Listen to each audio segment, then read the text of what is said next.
Hello everyone, it is Roshni and welcome to my YouTube channel Study with Light. So today students we are going to discuss on the chapter The Daffodils of class 7th. So ये हमारा basically poem है और बहुत beautiful poem है और बहुत beautiful flower के बारे में डिस्क्रिप्शन दिया गया है, यहाँ पे डिस्क्राइब किया गया है जो हमारे विलियम वर्ड्सवर्थ ने डिस्क्राइब किया है. तो चलिए इसके बारे में हम लोग जान लेते हैं कि ये आखिर में पोएम कहना क्या चाहता है. तो let get start. I wandered lonely. Let me do this. हाँ. I wandered lonely as a cloud that floats on high over vales and hills. When all at once I saw a crowd at a host of golden daffodils. Beside the lake, beneath the trees, fluttering and dancing in the breeze. अब देखिए इसमें क्या, ये first stanza हमारे poet क्या कहना चाह रहे हैं, चलिए हम लोग समझते हैं. ये जो फर्स्ट स्टेंजा है इसमें हमारे पोएट ये कहना चाहते हैं कि मैं अकेला खड़ा हूँ और वंडर मतलब मैं चारों तरफ देख रहा हूँ, आश्चर्य मतलब सोच रहा हूँ. लोनली यानी कि अकेले इस क्लाउड में, पूरे संसार के बीचों बीच मैं सोच रहा हूँ. डैट फ्लोट्स ऑन हाई यानी कि जो ऊपर हमारे क्लाउड जो है मेरे ऊपर फ्लोट कर रहे हैं ओवर वेल्स एंड हील्स. अब वेल्स मतलब क्या होता है, वैलीज होता है. वैलीज जो होता है दो पहाड़ों के बीच में चीज़ें होती हैं उसको वैलीज कहा जाता है और दो पहाड़ जो होते हैं उसको हिल्स कहा जाता है. तो हिल्स के ऊपर जो हमारे फ्लोट कर रहे हैं वो यूजुअली यहाँ पे हमारा सेकंड लाइन जो है वो ये कहना चाहता है कि क्लाउड के बारे में कह रहे हैं ना, कि मैं ये वंडर यानी कि सोचता हूँ अकेले कि जो क्लाउड है वो फ्लोट यानी कि बहता है हाई ओवर हिल्स यानी कि ऊपर, हिल्स और वेल्स के ऊपर, है ना.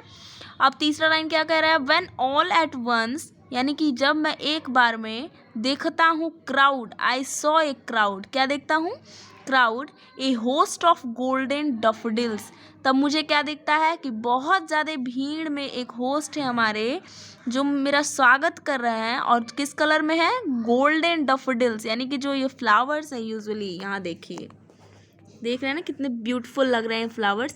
तो ये फ्लावर्स जो हैं ये यूजुअली हमारे डैफोडिल्स हैं. तो हमारे जो राइटर हैं वो बता रहे हैं कि ये गोल्डन डैफोडिल्स जो है वो मेरा स्वागत कर रहा है जब मैं देख रहा हूँ क्राउड में. तो नीचे और यहाँ पे स्टूडेंट्स क्राउड किसको मेंशन किया गया है, यूजुअली डैफोडिल्स के ग्रुप को.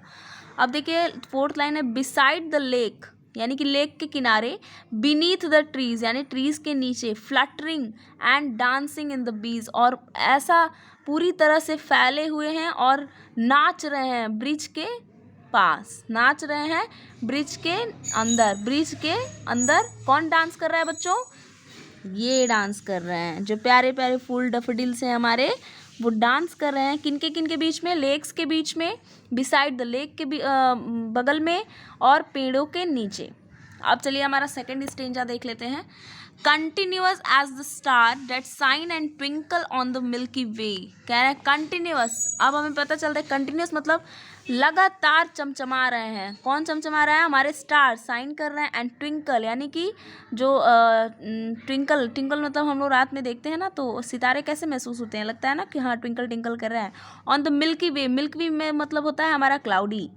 तो they stretch in never ending line, और स्ट्रेच मतलब क्या होता है, स्ट्रेच मतलब खींचना, और उनका एंडिंग लाइन यानी कि ऐसा महसूस हो रहा है तो मानो कि आसमान में देखने में ऐसा. यहाँ पे जो हमारा स्टेंजा है इसमें यूजुअली नाइट के टाइम का डिस्क्रिप्शन दिया गया, मतलब डिस्क्राइब किया गया है, ठीक है.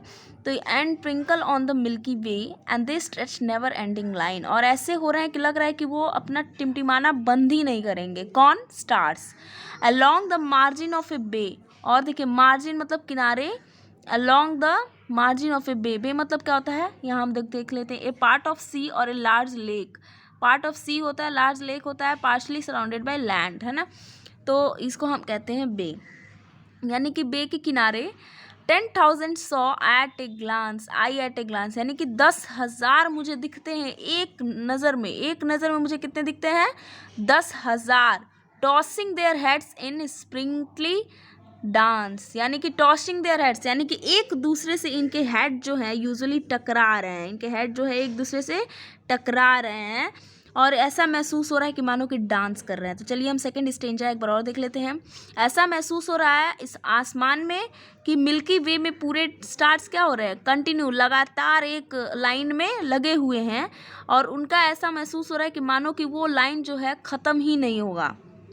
अलॉन्ग द मार्जिन ऑफ बे, और जो समुद्र के किनारा है मुझे ऐसा दिख रहा है कि एक नज़र में मुझे 10,000 दिख रहे हैं, और ऐसा लग रहा है मानो कि वो एक दूसरे से अपना सर मतलब वो कर रहे हैं, सेक कर रहे हैं और डांस कर रहे हैं। तो ये कौन है, ये हमारे डॉफोडिल्स हैं। ठीक है, अब चलिए हमारा थर्ड स्टेंजा देख लेते हैं। The waves beside them dance but they outdid the sparkling waves in glee, a poet could not by be gay.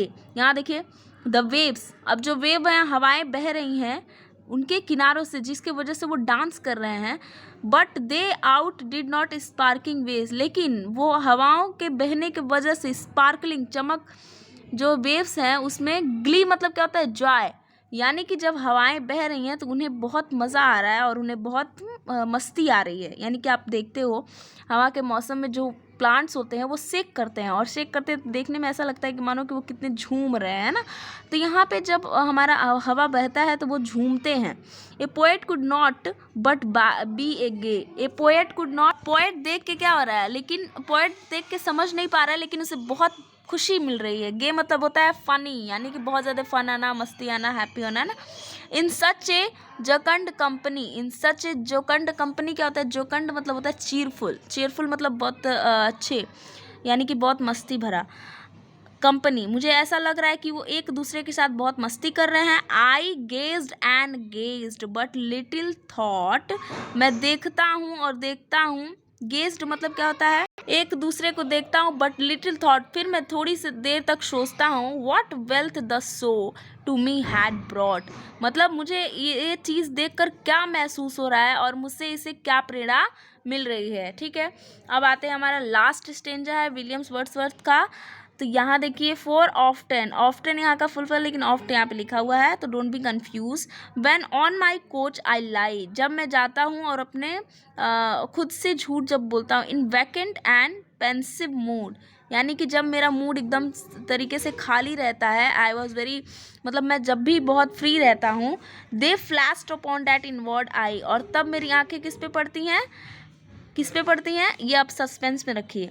Which is the bliss of solitude, अब देखिए वैकेंट और पेंसिव का मतलब क्या होता है, एम्पटी, सैड और worried, यानी कि जब भी मैं दुखी होता हूँ और मेरा मूड खाली रहता है तब मेरी नज़रें और फ्लैश किस पे पड़ती हैं, which is the bliss of solitude. Bliss क्या होता है यहाँ देख लेते हैं, where is the bliss, bliss bliss bliss कहाँ है, हाँ, extreme happiness. Solitude the state being alone which we find pleasant, यानी कि अचानक से मेरा ध्यान उस पे जाता है और मुझे बहुत ज़्यादा खुशी मिलती है और मेरा मूड जो है अचानक से प्लीजेंट हो जाता है। And then my heart with pleasure fills, और उसके बाद मेरा पूरा हृदय मानो कि पूरा प्लेशर के मतलब सुकून से भर जाता है। And dance with the daffodils, जब मैं डॉफोडिल्स के साथ डांस करता हूँ और मुझे उनको देखने में भी बहुत इंजॉयमेंट आता है। तो स्टूडेंट्स ये पूरा एक्सप्लेनेशन था आपका ये जो हमारा पोएम है द डैफोडिल्स, और in next part I will upload the whole exercise along with the summary as well as the this word meaning and the biography of this. So तब तक के लिए bye bye, tata. And please students, I am request you friend कि please मेरे videos को subscribe कीजिए channel को, और चैनल को सब्सक्राइब कीजिए सॉरी, और लाइक बटन दबा दीजिए और शेयर ज़्यादा से ज़्यादा कीजिए। Thank you, have a nice day.